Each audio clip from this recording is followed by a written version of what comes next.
Everybody got to play by some kind of rule. Kendrick Lamar halftime show.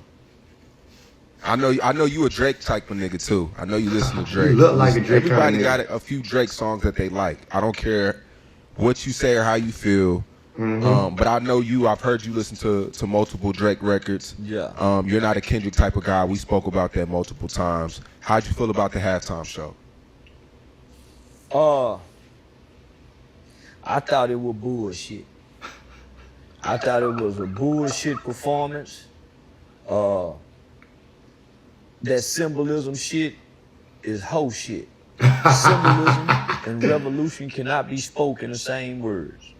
Hey, you know what? That was my point with the whole Kendrick stuff, man. Listen, we're not living in in the 1700s anymore, where we was in the cotton field talking about some when the horse lay, the sun may rise. Negro, what? When the horse lay, the sun may rise. Negro, what you said? Man, nigga, we run away at 5 p.m. Get your shit together. We out of here by 5 p.m. Hey, what y'all doing over there in that cotton field? Man, master, he over here talking about we run away at 5 p.m. See what I'm saying, man? We not living in no time no more, man. This is 2025. So I don't know where y'all got all this. Y'all don't know the symbolism. Y'all don't know what he's really trying to say. Y'all not deep. Y'all not woke enough. Man, shut up. The problem is this. Kendrick is an entertainer. So therefore his allegiance is with the same people he's dissing, because these are the same people who is paying him. So he can't do nothing as far as just, that's it, give symbols. But it means nothing. Like Malcolm X once said. Malcolm X said that, you know, black people are the only people whose entertainers are their leaders. And the problem with that is the entertainers are oftentimes compromised, meaning they can't do too much with their resources and the money that they got, or else they're going to stop getting the funding. You know what I'm saying? They're not willing to risk their stardom for the movement for black folks. So for Kendrick to come out there and just give a performance at the Super Bowl, which is an American sport that's funded by America, that's going to revenue a lot of money for predominantly white America and the rest of America, but predominantly white America, you come out here and get this performance trying to act like you're saying something and nothing's going to happen. What has happened since then? Nothing has happened since he did this performance. Y'all needed to be remembered, that y'all needed 40 acres and a mule. Y'all need to be remembered of all the injustice. Like, I don't get it. So I agree, man. That shit was flat out boo-boo. Nigga, revolution is about action. It ain't about no motherfucking secret puzzle, and you gotta try to understand the hidden concepts and precepts that's being dropped. Nigga, the revolution have never been about symbolism. Symbolism is a Masonic, the Masons kind of shit, homie. Putting shit in symbols, homie. And let me just say this. Performing at the Super Bowl is like the slave being invited to the front of the mansion, to be in the front yard and get to perform in front of Massa and his family and friends while they sit on the porch. And y'all out in the front. And I'm going to also say this. Man, listen, there's nothing wrong with being an entertainer.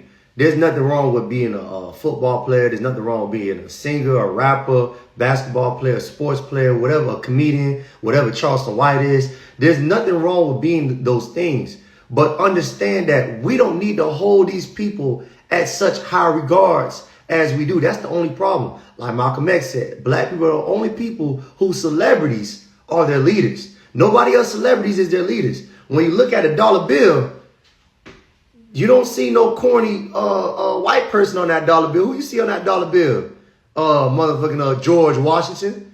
A serious dude who put on a powder wig and stood like this, and he was dead ass serious about having him some slaves. He was dead ass serious about this America. You know what I'm saying? The $2 bill. Andrew Jackson. Boy, Andrew Jackson was real serious about catching them slaves down in Florida who was giving him a run for his money. Right. You know what I'm saying? So when you look at other people's cultures and who they look up to, they're not no comedians. They're not no Kobe Bryants. That's why I made my video last week or this week on Donald Trump talking about some Kobe Bryant is an outstanding Black American hero. Ain't nobody nominated no damn Kobe Bryant. Who the hell nominated Kobe Bryant to be the heroes of Negroes? Nobody. He damn near ain't even like Negroes. You know what I'm saying? And we ain't forget what he did to Shaquille. All that dry snitching and throwing him underneath the rug after he caught his allegation, man.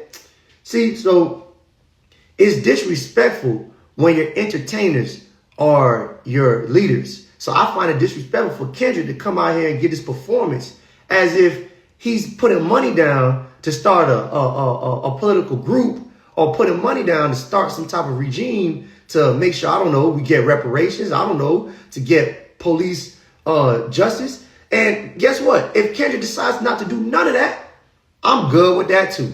You know what I'm saying? If you just want to be a regular rapper, that's fine too. There's no harm in just being a regular rapper. There's no harm in being a regular football player, a regular basketball player. Be that. But don't play both sides of the fence. Nobody likes somebody who plays in the middle because he's getting paid. You see what I'm saying? So that's where it's contradicting that. And that's what Malcolm X was talking about.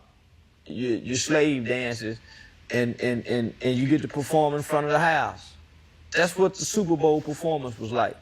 So to say, man, he did this, he had the symbols in it, homie, that don't do nothing for black people. Symbolism don't do nothing for black people. But the most disgraceful thing that I seen was Serena Williams up there crip walking. Oh, man. That was the most disgraceful thing that I saw during that performance. Her sister, Didn't her sister get killed by a by the Crip? Crips. Yeah. Yeah, to be married to a white man up there dancing on the stage to try to get back at your ex-boyfriend. Hey, boy, hey, y'all. Who got That ex-boyfriend gonna do it all the time. Let me put y'all on game real quick. Whenever I'm talking to a girl, I always ask them about their ex-boyfriend. The ex-boyfriend is the biggest threat. The reason why I say the ex-boyfriend is, and I'm looking for one particular answer when I ask this question. The answer I'm looking for, and they all answer it wrong. The answer I'm looking for when I ask them, how are you and your ex-boyfriend, is, we're good. We're fine. You can even say, he hits me up every now and then. We just have casual conversation. Perfect. The worst thing I fear is the nigga that she says she hate. She hate that nigga. It's against the law. It's against her religion to even text that nigga. Like, I'm talking about her finger gets to twitching when she about to call this nigga name. That's the nigga you need to be worried about. That nigga right there, that's his hoe. Hey, she belongs to somebody. Because the reason is girls are ruled by their emotions. They're ruled by their feelings. Girls, half the times it's never about what's right and what's wrong. It's about how she feels today. See what I'm saying? So what feels right to a girl ranks supreme over what's actually right. So whoever she has feelings for, whoever could get her feelings just up in a roar, that's who has her. Not the dude who makes her feel good. Not the dude who's good for her. Right. Never be the dude that a girl say, he's just cool. You don't mean nothing to her. You see what I'm saying? So you're doing a good job. You're a good dude, but you don't mean much to her, the homie. That dude that got her blood going up every time his name come around and she can't get too much into details. Hey, when she can't get too much into details, that's who has her. That's what I like to call his molecule. You know how we have the periodic table? We got H2O and we got O for oxygen. We got iron, Fe for the table. I'd have added another molecule called HO3. That's that nigga's HO3. You see what I'm saying? She belongs to him. Serena Williams out here crip walking after her sister was killed by some Crips, and she out here dancing to piss off her ex-boyfriend. Man, if that white man don't leave Serena ass on that dancing ass stage, like tonight, I'm talking about, I'm dropping off her bags while she's performing. I'm kicking all her stuff out while she's performing on stage. Man, that's ridiculous. That's the lesson, y'all. Never be the guy that a girl says, he's cool. Always be the guy that a girl say, ooh, I hate this nigga. I can't stand him. That's her molecule. You know what I'm saying? That's who she really belongs to. That's a little advice right there. Got way more money than your white husband. And you up there crip walking, doing a dance. How many, man, we f***ed up as a race of people. And you got black people clapping, saying that's probably the best performance, man. Man, that shit was boo-boo. Ever was Justin Timberlake and Janet Jackson when he snatched that thing off and her titty came out. Oh, man, That's this the man best fool. Super Bowl performance ever in human history. Nothing will ever be able to top that. Janet Jackson titty coming out, and Justin, man, nothing will ever be able to top that Super Bowl. I gotta go back and watch that. I don't know what he talking That about. never happened in the history of television. A titty came out. Even the FCC had to come with some new rules and regulations for performances. Never be able to top that. Kendrick Lamar performance probably was the worst. All he did was put his hands on his hips and wiggle, doing that little worm dance. And all them other, the red, white, and blue black people was crip walking and running in circles. I told y'all that's all they were gonna be doing, but twisting their feet on stage. And then here's another thing, bro. Your whole concert was based on another dude, bro. You only made it this far because you don't get no playing time. Not in my car. I don't know what car you get playing time in. The only time you got playing time is when you diss another dude. So that's what your whole career is now going to be known for. The man who had to diss another dude to get the publicity and the recognition that he deserves. You got a Grammy this year. Or whatever award he got for your hit single, They Not Like Us. You know what I'm saying? Kendrick, he's a mediocre rapper to me. I don't play him. And he's not deep. He's not, you know what I'm saying? Kendrick was best during Section 8. Section 80 probably was my favorite album when he was rocking with TDE, Schoolboy Q. That's when he was good. When he developed Good Kid, Mad City was probably his better albums. But when he developed this, cartoon way of rapping, sounding like something off of Looney Tunes, being a Looney Tune character, that shit trash, man. Ain't nobody trying to hear that. And you dissing Drake. Why Drake? Drake don't do nothing to nobody. Man, Drake doesn't harm nobody publicly. Everything Drake does is behind closed doors and it's between whoever and whoever. It's never like, he never bad-mouthing nobody. He don't talk crazy about nobody. He don't say nothing bad about the culture if you want to say he's not a part of the culture. I ain't never hear him say black Americans ain't got no culture. That ain't never came out of his mouth. I know some people of the skin color from different areas of the world who use our media, use our status, use our style to get on and came back and said we ain't got no culture. Drake ain't never said that. He always saluted Pimp C, gave Pimp C a shout out. He always saluted Bun B, Houston, Texas. He's always looking out. See what I'm saying? Putting other artists on. Every time Drake is on a feature, that shit blowing up. So I don't get the hate. I don't get the Drake slander is weird. And I feel like somebody sent Kendrick to come get Drake because it don't make sense. And basically this whole performance was about Drake. It wasn't about his songs and his lyrical content and lyrical talent. It was all about Drake. So I give it a thumbs down.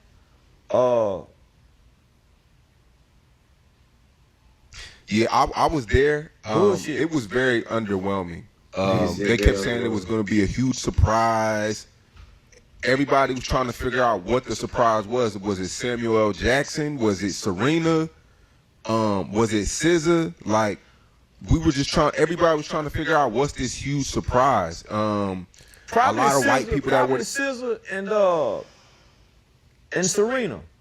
Yeah, but a lot of, and this is why I feel like the NFL, they're about to stop doing the black performer things because a lot of white fans that came to watch the game, they really didn't understand the performance aspect. Like they had the street lights and all the niggas running around. Man, listen, bro. A lot of white people didn't understand. Listen, y'all. No matter how good black people are in sports predominantly belongs and ran by white folks. So you come out here and you giving up this revolutionary ass performance in front of people who fund the sport that you love watching. They fund it. The white people own it. They control it.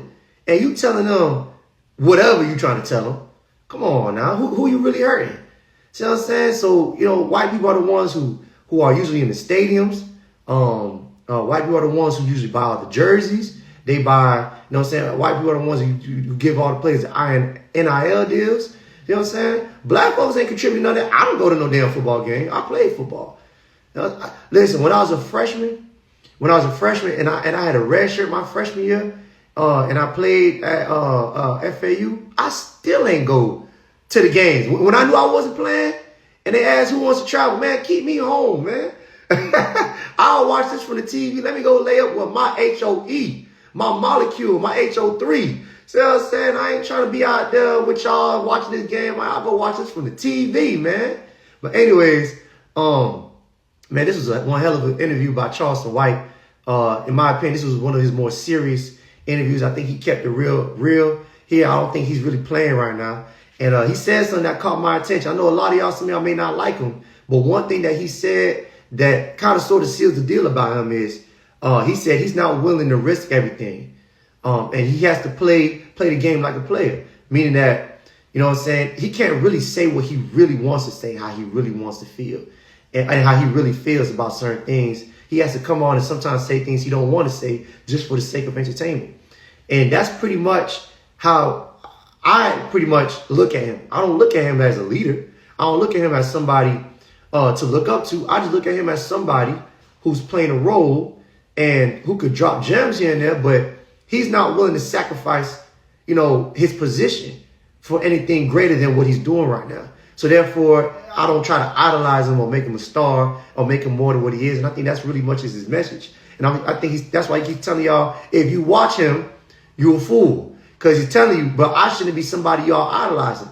There's way more significant other people y'all should that wrote books, that contributed to legislation, who have movements going.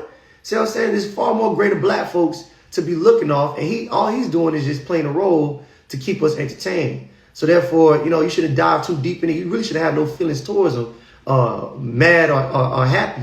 He just is, and he's looking out for his best interest, and therefore I don't blame him for that. Anyways, that's it for today.